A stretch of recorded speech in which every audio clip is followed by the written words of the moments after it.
All right, good morning. This is where the video will start, and now I just messed it up. So, good morning again. So this trip to New York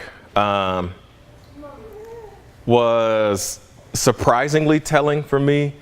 How funny would it be if it was like pictures of me and Jenny and just walking y'all through our trip, and then we did this, then we did this. That's a waste of time. Anyway, that's not what's gonna happen. But it was very telling to me, like how many people are in the world. Like it's a lot of people in the world. You know what I'm saying? And I think we tend to forget in general that there are other people in the world. Like we just get caught up in what we're doing, life, you know, and like that's not something that you like. I mean, you can work towards like being aware of how big the world is, but it's not something that we like make a habit of. It's not like high on our priority list of like, I need to make sure that I'm thinking about other people in the world today, which is understandable, you know. But while we're there, and it just kept sneaking up on me, like it just kept sneaking up. I don't know, like we're standing in the middle of Times Square and I'm like, man, I could not tell you who the Christians are, and I could not tell you, well, I mean, I could assume who the Christians are not. You know what I'm saying? And it's all these people out there, and I go, but Rafer, you're sitting here just like everybody else. What legitimately is setting you apart? You know what I'm saying? Like, I mean, not that I'm just like walking around with like, hey man, like Christian tattooed on my forehead, but like what sets me apart day to day as I'm walking through my life? You know what I'm saying? People that I work with should know that I love Jesus. They should know that I live this life that I say I live. You know what I'm saying? Like people that I work with, obviously you guys, you know what I'm saying? Like there are people who know I'm a Christian. But like, what sets me apart, grand scheme? And honestly, it's not much, realistically. If you're not like outside preaching to everybody, people don't know. I was wearing a shirt that said famous enough, and a lot of people were like pointed it out. Oh, you're wearing that famous enough shirt. You got an interview, like perfect shirt to wear. But the meaning of the shirt is, it says it on the bottom left corner, says, I would rather be known by God than by men. And so I pointed out to a lady, because she's like, ha ha, your shirt's so funny, famous enough, ha ha. And I was like, well, it's actually a Christian shirt. And she was like, oh, okay. Like, and I was like, dang, so it's not a cool shirt anymore, you know? Like, you know what I'm saying? And I go, but she assumed in that moment that I was the Christian that was ready to just throw Jesus down her throat, like, because she's sitting there eating pizza. Like, no, lady, it's not that serious. Like, eat your pizza, you know? I'll bless it for you if you want, but can I join you and eat pizza? You know, that's what I'm more concerned about. But during this trip, it was just like, how many people don't know Jesus? And what am I legitimately doing in my life to make sure that people know Jesus? So I've been going through this like whirlwind of this question, what about me? Because for whatever reason, our Christianity is based on this question first versus the subtitle, the letters in red. A lot of my Christianity is based on what about me versus the red letters. That's crazy. And when we actually start to think about it, more often than not, that's where we sit. We sit on what about me versus what Jesus actually said. So last week, Lee talked about the stretch, why God does it, which, by the way, Lee, outstanding job. Like, I know I watched it and I said it, but like I told you, people at work said you did a great job, and then people who were here last week said you did a really great job. So thank you, sir. You tight. So last week, he talked about the stretch, why God does it, what it looks like in our lives, what it looked like for the guy who actually had to stretch his hand out. You know what I'm saying? And so as I was watching, I was like, okay, Jesus, you're right. We are gonna, which I didn't have to validate him, but I was like, okay, Jesus, you're right. This is where we're gonna go. thank you for the confirmation. So this series that we're jumping into is called What About Me? And over the next few weeks, Jenny's going to do Mother's Day. Breck's going to do Father's Day. So outside of that, I will be looking at the letters in red and what Jesus has said about us as Christians and us living this life. And it is not light.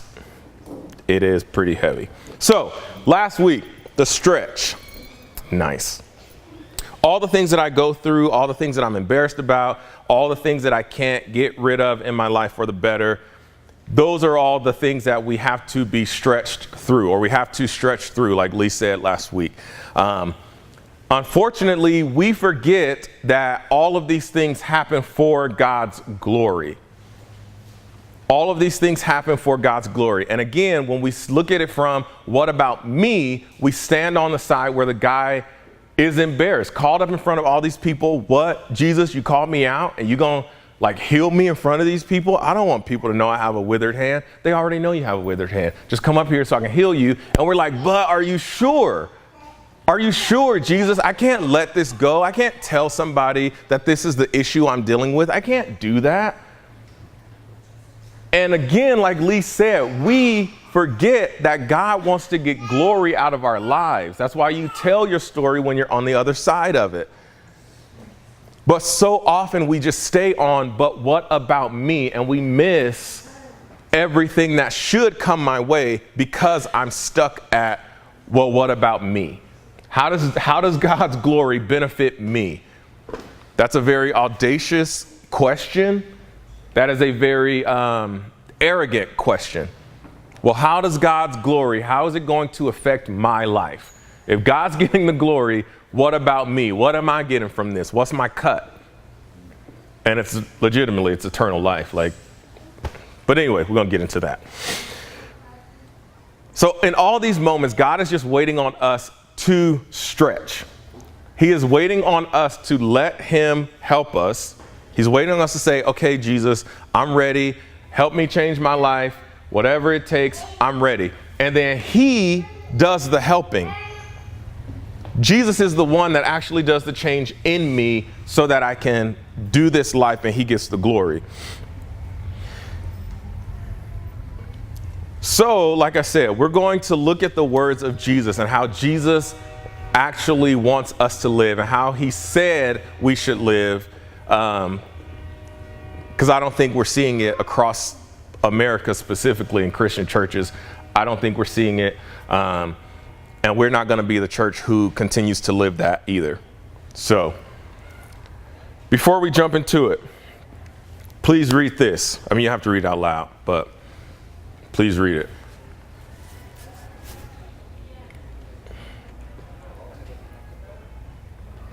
Wow.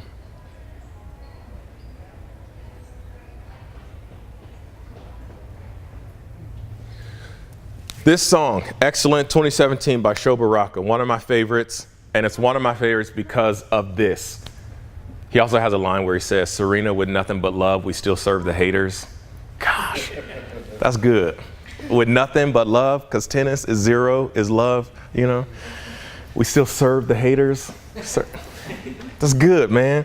But anyway, he says, forgive us, Lord, because we want love without truth. The world is spiritually poor. We want heaven without you. It's malpractice. We want healing without patience. We don't want heart transplants. We want facelifts. That's where we live.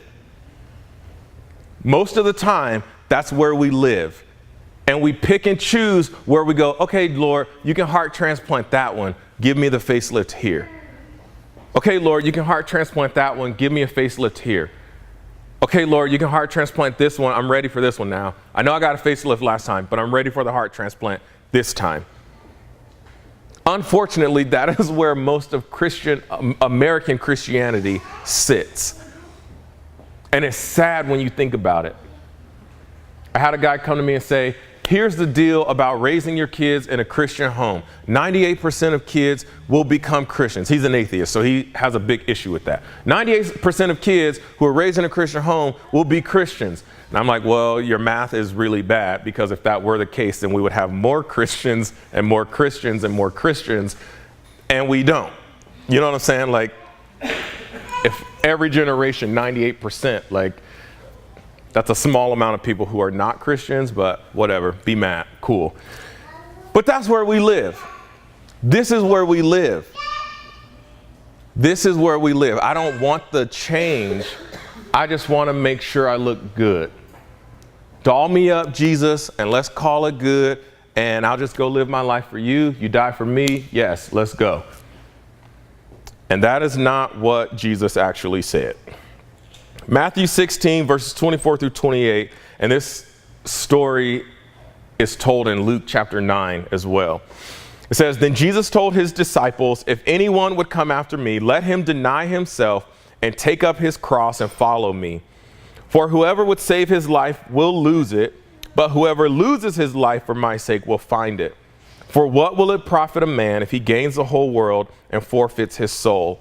Or what shall a man give in return for his soul? For the Son of Man is going to come with his angels in the glory of his Father, and then he will repay each person according to what he has done. Truly I say to you, there are some standing here who will not taste death until they see the Son of Man coming in his kingdom.'" So this is what following Jesus is about. Taking up my cross and following him. This is what being a Christian is about. Taking up my cross and following him. This is what gets us to holiness. This is what changes our lives. Taking up our cross and following Jesus.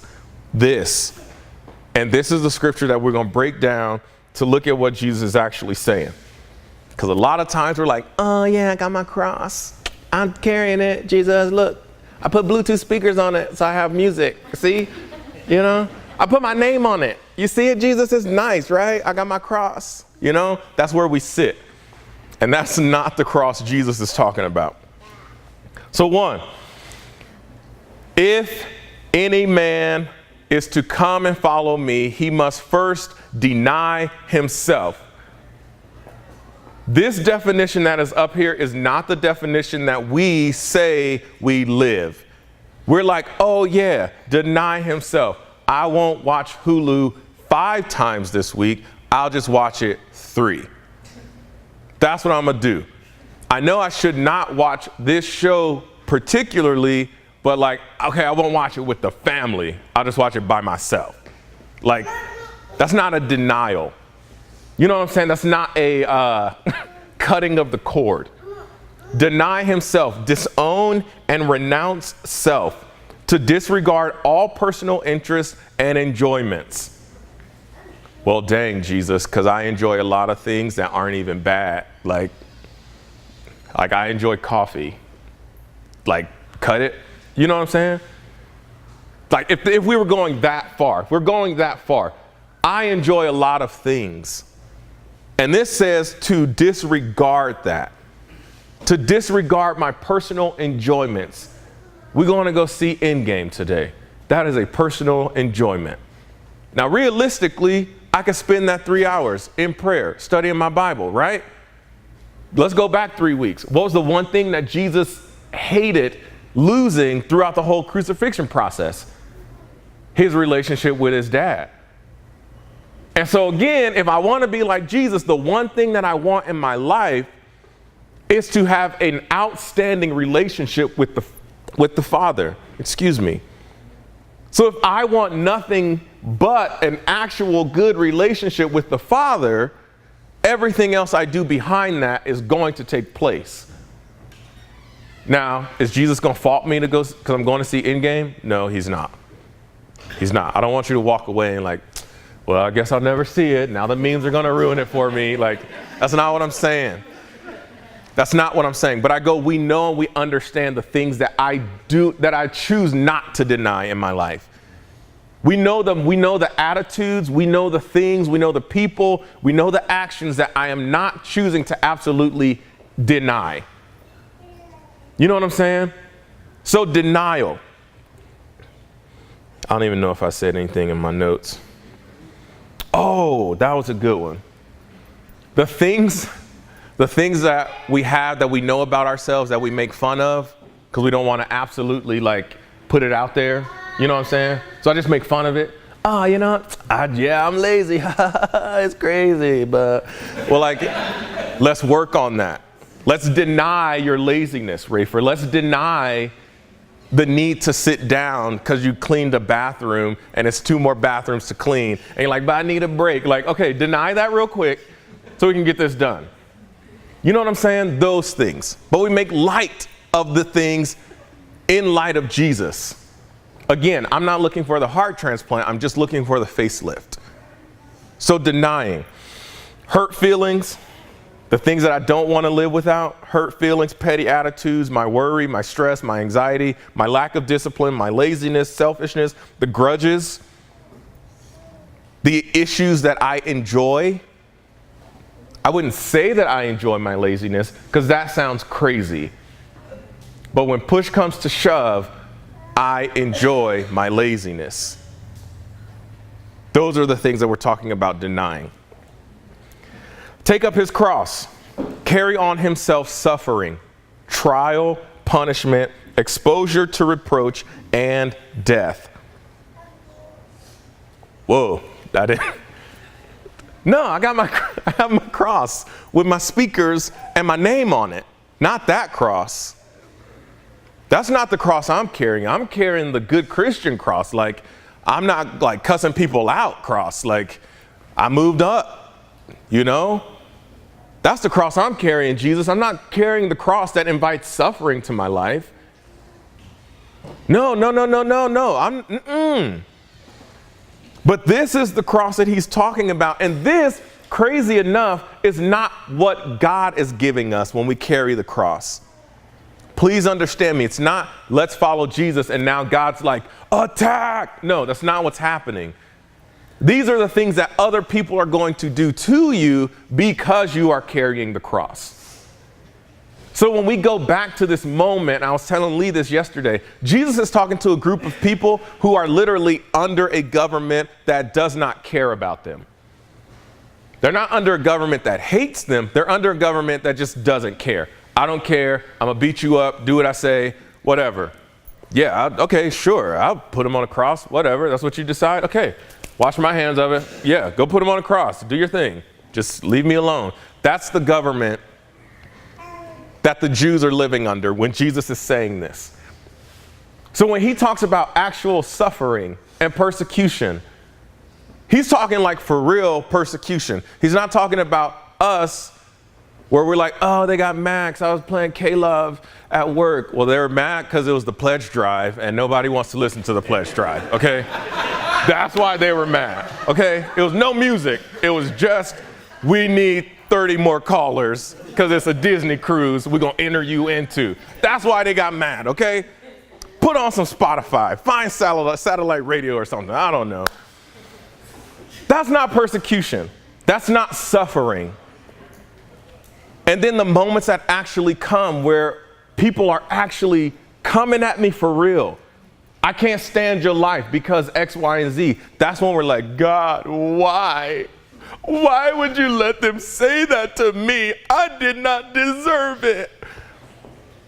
But the cross that you're holding says suffering is coming your way. And to be real honest, that's not even real suffering. We're going to say, oh, I'm suffering because somebody said something to me?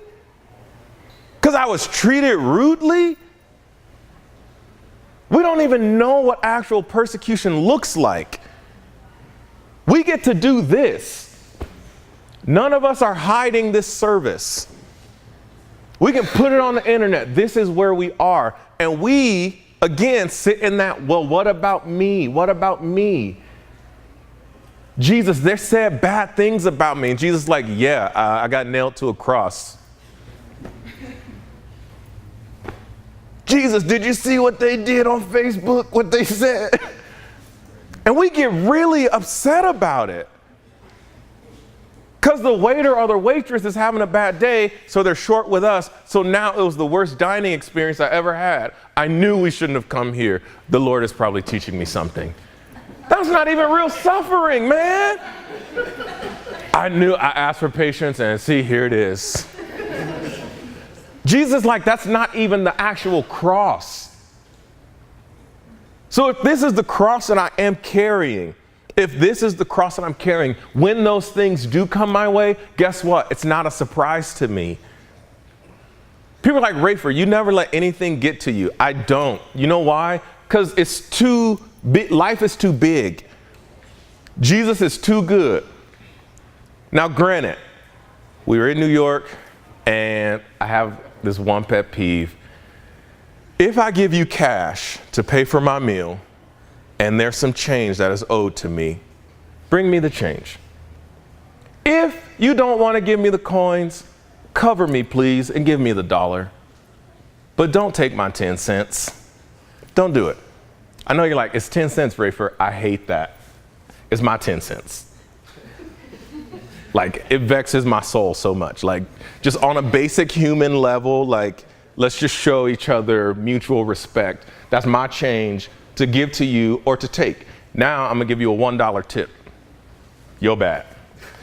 That's not okay. That's not okay. And that's my thing. That gets me so much that I'm like, Jesus, help me have a better day today, because I'm so mad. I was like, really? That's it? Yeah, nothing else really bothers me, but it gets under my skin so much. Just on a basic human level. Like, you tip me, I'm gonna tap you. Now, there we go, we're even. Keep the change, here's your $1. That's not okay. But that's where I equate my cross. So I understand, you know what I'm saying? I understand the petty things that we say, oh, I'm carrying my cross. And that's the moment where I'd go, well, see, Jesus, I got my cross. I still gave them a good tip. It's like Rafer, that doesn't even count. Like, counts for nothing. But when I change my perspective from what about me, when I change it from what about me to what Jesus did, what Jesus said, I'm not surprised when those things come my way. They don't hurt my feelings as much. I can literally Heisman them as they come along because it doesn't matter. I got bigger things to worry about. And again, we all have our list of things. Mine is change. Don't take my change. Follow me to be or become a disciple in faith and in practice, to literally be like Jesus. So again, I want nothing more than a quality relationship with the Father. That's all Jesus wanted. That's all Jesus pushed for. The moment that was broken, Jesus freaked out. Dad, where did you go? That's the moment he freaked out. He couldn't handle it. And I said that 3 weeks ago. What does that even feel like? I don't even know what that feels like to have one moment with the Lord and then the next, it vexes me so much that I can't feel his presence. We all know what it's like, oh yeah, I've been praying, studying, I'm feeling good. And then like you have like that week or two and you're like, man, I need to like get back to Jesus, We have that moment, Jesus freaked out. He freaked out. And I don't know what that feels like. But when he says, follow me, that's something that I do both in faith and in practice. Again, when those things are coming my way, what did Jesus do the whole time? Nothing. He didn't say a word. He didn't say a word. Spit on, punched, whipped, laughed at, hit in the face, mocked, and didn't say anything. And we're like, I deserve this. Because we are so high and mighty. I deserve this. This is what I deserve. You don't do that to me. You know who I am? I'm Rafer, normal guy. Don't do that to me. You know what I'm saying? I'm entitled to this. And that's the exact opposite of what Jesus did. And I say, I'm a Christian. Yeah, I'm following Jesus in faith and practice. And in reality, I'm not. For whoever would save his life will lose it, and whoever will lose his life for my sake will find it. To save, preserve safe from danger, to keep safe, to deliver from physical death. So again, we don't face real physical danger for being Christians in America. People will laugh at us, but like most of it is like, all right, whatever. You know what I'm saying? The crazy part is we still protect ourselves from the danger that we think we see coming as a Christian. So we save ourselves from the embarrassment. We save ourselves from the what ifs. We save ourselves from, I don't know if this is going to work out. I don't know, Jesus, so let me save myself. So when Jesus is actually saying, hey guys, it's going to get crazy, not a fun one, but if you choose to save your life, you're going to lose it. And so we don't have to worry about being beat up or any of that, but we choose to save our lives when we want to save our lives. Oh, I can't say that to them. No way. Give them a hug. That is weird, Jesus. To save myself the embarrassment. To save myself, I can't step over that line of fear. Nope. What if, Lord? What if? What if? What if? What if? What if? Crazy part is God actually has an answer to all the what ifs, and they're on the plus side, But again, we stay on the what about me? What about me? What about me? And so he says, if you look to save your life, you will lose it. And so us trying to protect ourselves, in turn, we are actually destroying our own lives. That's crazy, right? We're actually losing our lives to destroy eternal death, to be lost to the owner, to lose one's life or soul. Who is the owner? Jesus is the owner, because literally he paid for everything that happens inside of me already. So Jesus owns me. And so as I live this life and I keep trying to save myself from embarrassment or save myself from whatever I think is going to happen, I lose myself to Jesus. That's crazy. I lose myself to Jesus because I chose a better route. Nah, Jesus, that don't look good. I'm going to go this way because I can see what is happening here. Trust me.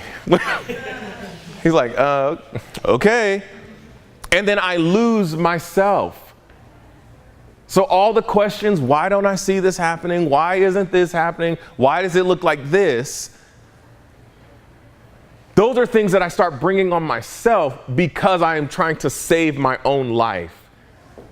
Because I'm trying to save me and protect me and preserve me. That's where I live. That's crazy. So in that, the world is dying. Actually dying, right? So it's people out there who don't want Jesus, who think they've seen Jesus, and they're like, nah, bruh, I'm good. And they don't even know the love of Jesus. They don't know the actual love of Jesus, right? So we, as Christians in America, have either become doormats or we've become brick walls or bricks just being thrown at people. And that's what people know of Christianity, doormats and bricks being launched at them. There's zero in between. That's how you get a lady who goes, oh, that's a great shirt. Thank you. It's a Jesus shirt. Never mind. I can't read. That shirt's stupid. Stop telling me about Jesus right now. Like, lady, all I did was wear the shirt. You invited me into your table.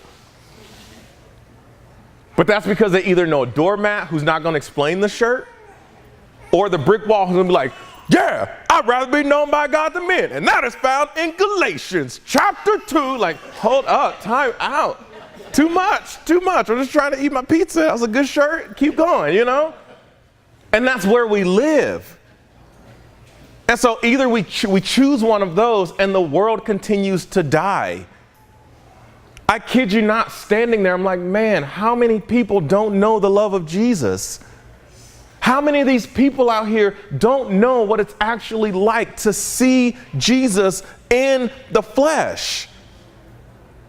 And not like nail print Jesus, but like Jesus in you. But we stay stuck on ourselves, asking, what about me, so much that the world continues to die. I legitimately don't care enough about anybody else getting to Jesus because I'm so stuck on my 10 cents that I did not get from homeboy at the restaurant. So instead of, and I know it's so cliche to say, well, you know what? I should just pray for him instead. Give him a heart, Lord, that he can be generous. Give him a heart of service. Like whatever's going on, he could be having a bad day. He needs the money. You know what, Lord? Multiply that. Multiply that 35 cents 8,000 times. Hook him up. No, I walked out and I was like, I'm leaving $2. My brother was like, well, I have to come back here, so can you just like leave $10 and then I'll like Venmo you the money? And I was like, fine. That's where I was. That's where I was. So even in that moment, Rafer, the pastor, that's why I said, don't call me pastor, because I'm just a normal guy. Rafer, the pastor, was like, nah, man, you gonna screw me over? Screw you over. You. No, not me. And Jesus is like, bro, he doesn't know me. He doesn't know my love. He doesn't know my peace. He doesn't know my joy. This was your opportunity. Sorry, Jesus, my bad. Again. The world is actually dying and we're stuck on ourselves saying, what about me? And Jesus said, what about you? Yeah, here's what about you. Look for the suffering to happen. Look for the pain. Look for the issues. Look forward to being treated badly. Because there's a whole world of stuff that I'm trying to give you on the other side of that if you just follow me. If you just obey, if you just do what I'm asking you to do, there's so much more. People are literally dying and will die forever over and over and over again. And the only chance they get to see me is through you. And we'll sit here and be like, yeah, I'm a Christian, but also I'm not going to do Christian things because I'm in it for me. This is real life. This is the actual like realness of Christianity. If I'm here to come and sit down on a Sunday, sing some songs, presence of Jesus here. Oh yeah, Jesus here, turn up. Ooh, ooh, good word, Rafer. Holy place time, about to spend some time with Jesus. Ooh, I love going to church. And then I go home and nothing changes, or I go home, I go to work and I don't get to see anybody. I'm not telling anybody about Jesus. I'm not showing the love of Christ. What is the point of it? Like this is like for real, for real. Jesus is real and people need him. And so my prayer, because I have had to deal with it. I've had to deal all week because I was so tired. I treated Jenny so bad this week just because I was tired, to the point where I was like, I'm not tired. And she's like, yeah, you're tired. I'm going to go upstairs. And I was like, well, that's rude. Like, I was so mad. But realistically, I was tired and I needed to take a nap. Like, I needed to go to sleep. But I go, even in my own home, Jesus is still real and she still needs him. And if I'm choosing anything outside of actually living like Jesus, I have thrown my cross to the side and said, I'm good, Lord, right now. I'll come back and pick this up when I'm ready for Sunday morning. So I go putting this sermon together, following Jesus. What did Jesus say? Nothing. Well, I guess I messed that one up. Like, too late. And he goes, apologize on Thursday. Rafer apologized this morning. Rafer made it right today because Rafer knew he couldn't get up here and preach, living like Jesus and doing like Jesus and being like Jesus, and it's not right with my wife. You know what I'm saying? Now, granted, was it the last moment? Yes, it was. But Jesus, he knows we're working on it, you know? He does. I was like, Jesus told me Thursday. And she was like, I know he did. And I was like, well, you don't have to say it. You know, he told me to apologize. Like, thanks, you know? But I'm working on it. I'm working with Jesus. Because I can't get up here and preach a sermon about how real this is, and I'm living something else. There's no power in that. Nothing happens if I am going to lie to you about how to live this, tell you that it's real, but I can't live how real it is. People need Jesus. People are dying, and this is real life. And I've said it from the beginning, if we're going to sit here and just come and do church for the sake of doing church, go somewhere else. Go to another church, and I'm not mad at it. Like, please enjoy yourself. But this is the church where we are going to put it in your face. These are Jesus's words. I didn't make this up. Jesus said, carry your cross. And not like, again, not I got my cross, Jesus. Whoa, yeah. What playlist you want to listen to, Jesus? I got it. Like, no. The actual, this life is rough. Because if life isn't rough, I don't appreciate the love of God as much as I should. We all know God is good. You know what I'm saying?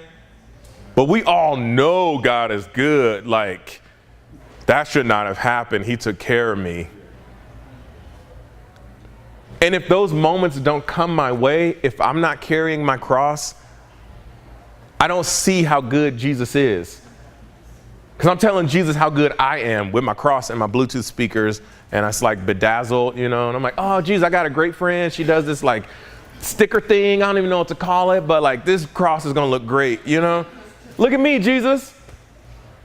And he's like, no, look at me. Look at me, man. So that's the encouragement today. So as we go into the holy place, there's a song that's going to play. It's called The Cause of Christ by Carrie Job. Listen to the words of this song. Rededicate your actions, your mindset back to Jesus. Again, all of us have a laundry list of things that we have put our cross down for. A laundry list of things that we have not denied ourselves of. A laundry list of things. Okay, we know that. Let's move forward. Because also, this is not the church where I'm going to say, you are just so bad all the time. Let's pray. You know what I'm saying? Like, that's not fair either. Because Jesus is that good. And the hope that Jesus brings us is why we show up. Because I can show up and go, Lord, you already know this. You already know all the bad, all the stuff that it is. Here it is. Thank you for loving me. Let's actually do this for real. So, start checking yourself. In parentheses, before you wreck yourself. Thank you, Sarah. You know, I was like, do I put that on the screen? Jesus like, no, just don't. Like, just, we all get it, you know? Everybody says it. Check yourself before you wreck yourself. You know? But we are, legitimately, it says to lose your life, to destroy it. And a lot of times we're like, oh, God isn't blessing me because, no, the blessing is life. The blessing is salvation. The blessing is peace. The blessing is not like the new car or the money or, you know, the status. It's like, that'll happen. But, and she said in the song, I don't want all of that. I just want to know you and I want to give people you. That's it. So let's go into the holy place and, listen to this song, spend some time with Jesus, and, we'll go from there.